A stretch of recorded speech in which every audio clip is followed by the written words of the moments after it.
you come in as a rookie and like you said, like you're trying to figure out a new environment, new teammates. Like you don't want to say too much. You don't want to say too little. And it's just so hard. What if Caitlin Clark's true challenge wasn't on the court, but in the locker room?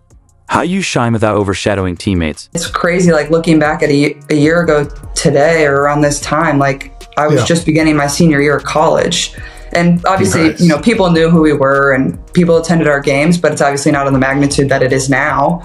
Yeah. So like life just changes fast, but that's what makes it fun and cool. And, you know, quickly started a new chapter of my life too, like moving here to Indianapolis. In a candid podcast, Clark shared insights into her rookie year and thoughts on her Indiana Fever teammates, from Aaliyah Boston to veterans like Kelsey Mitchell. Get ready for the inside scoop. It's just a crazy year because you go all the way up to the national championship game and then you're playing right away. Yeah. You know, one of my coaches early on in my career said, you know, your rookie year is always so hard because you're in a new city, you're in a new place, you're with a new team, new coaches. There's so much that's not part of the routine that you're so used to. And you had that as like magnified. Caitlin Clark steps onto the WNBA court for the first time, facing not just the game, but fitting in with her team. On the New Heights podcast, she shared her rookie fears, saying, but like in my scenario, and obviously you guys too, like you're already highly thought of. Like people are turning to you to like be something or be someone. So it's hard. Like you're trying to get your feet wet, but also not do too much. And I think that's kind of what I struggled in early on is like, I don't know what to say. I don't know how to say it. I don't know how they're going to react. The pressure was intense, and Clark felt torn between taking charge or falling in line. Her fame added to the struggle, but the fast-paced WNBA life kept her focused. But I think it was good a little bit too. Like you don't have time to overthink things. Like it's just like boom, boom, boom, boom. Yeah, like you're just on to the next. But at the same time, like you don't like. I feel like I never really ended the chapter of college. Like it was just like you been left. But maybe that's good. You don't have a lot of time to think about it. So I think that's definitely the weirdest part of, you know, women's professional basketball and obviously college basketball too, is just that change. But that's kind of how it has to be too. So it's just different. Her teammates became her anchor during this wild transition. Not knowing you nailed it. But also like I had a lot of really good vets around me too. So I feel very grateful for that. And we had a fairly young team too. So like people had been through it fairly recently, so they knew how I felt. But like I feel like that definitely is a huge challenge. And that goes for whatever professional sport. Like you're trying to learn, but also people are looking at you like you got to perform and like be what they drafted you to be. And that can be tough. Clark admitted, "I never really ended the chapter of college. You just leave, but maybe that's good.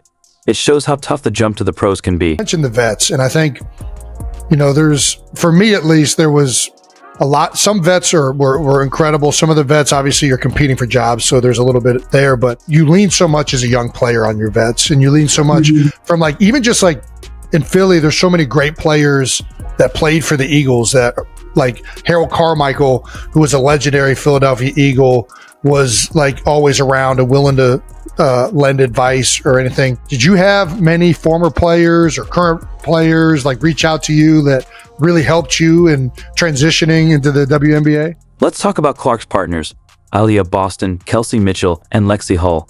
They're the core of the Indiana Fever.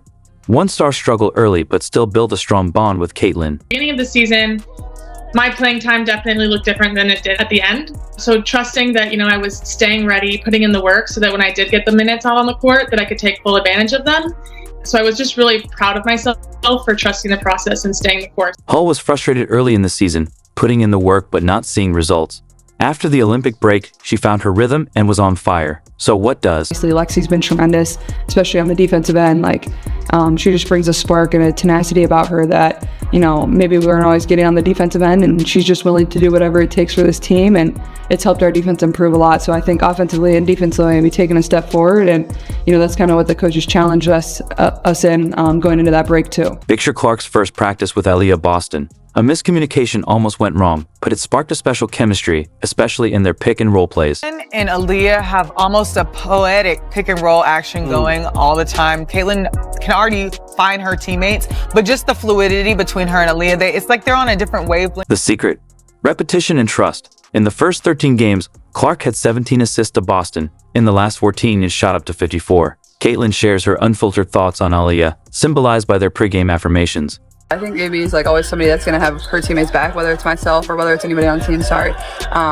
Like she just wants the best for every single person. She's such a positive like light in our locker room. She's a great voice. She's always there whether things are great or whether things aren't as great. Like she's just a very consistent person in our locker room. She's been somebody that's been really helpful throughout my rookie year, obviously having gone through it just a year ago. And I think you can tell our chemistry is really coming along, and a lot of that has just been developed through games. So the more practice that we get together, only the better it's going to get. But I'm really like thankful for her. Let's focus on Kelsey Mitchell.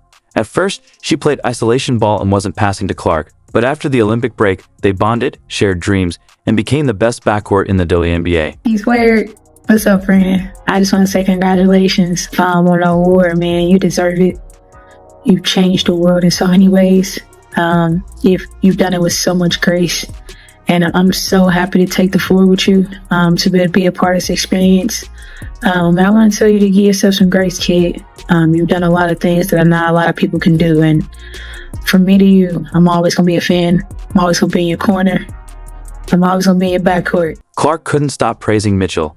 It's clear these two aren't just teammates. They're a force to be reckoned with. I mean, I think it's pretty similar on and off the floor. Like, she's just been a voice that's been there. She's been through this league for, 7 years now? Like, she knows what to expect. She knows how things are going to go. And I think more than anything, like, we are just starting to understand each other much better. Like, we could just make eye contact and she knows to go back door. She knows to come to get the ball. Like, that just comes with playing with one another. So it's been a lot of fun for me. I mean, she's playing so well right now, just as good as anybody in this league. So I feel very lucky and fortunate to have her by my side. As the season progressed, the Fab Four, Clark, Boston, Mitchell, and Hull, clicked. Clark became the heart of the Indiana Fever, and veterans like Wheeler, Fagley, and Bearer mentored her off the court. Wheeler, in particular, stepped in as a big sister. For me, I just wanted to get ahead of it because I know this transition is tough. Just being undrafted and being a rookie, it's very unlikely that a vet, just take you in when you got the same position.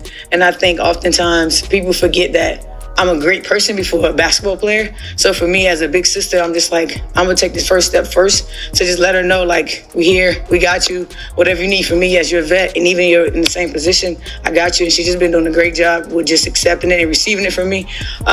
Because as you know, she's one of the biggest players in the world right now, and she don't act like that. She's just like, help me, in any way you can. It's definitely in a sweet. Wheeler became Clark's rock, offering support Clark deeply appreciated. Their bond went beyond mentoring, with the team growing closer. Belly may have left, but her mark on Clark stayed, especially after her heartfelt goodbye message. Just figure it out, She's a smart player, I'm a smart player. When the play is open, you're gonna pass the ball. And I'm always spraying on the floor. And she's a great passer, but she's always gonna pass it if I'm open. I know that. No, it's really amazing because we haven't had many practices together, but the connection is just there. I feel like I know, I'm getting a better sense of what she's about and what she's gonna do. And so I just try and get into the right positions and try and make something work. I believe Grace was a state champion in high school for golf. Have you played with them? Grace was? Yeah. What? Have you played with anyone? Yeah, I think Grace! You were a state champion golfer? Why did you hide that from me? She was on the team, they didn't play her, apparently. Have you played with anyone on this team yet? Honestly, I have not. The thing about leadership is like how you approach every single person is going to be completely different. And I think the thing that's helped me be successful throughout my career has been the relationships that I've been able to build with people. And every single person you have to approach differently because they come from a different background, they come from a different place. Somebody can be a little more tenderhearted, and for me, I'm probably want to be screamed at. Like, it's just everybody's a little bit different. So I think that's what's unique about leadership and being able to understand people, but that takes time, and building relationships is really important.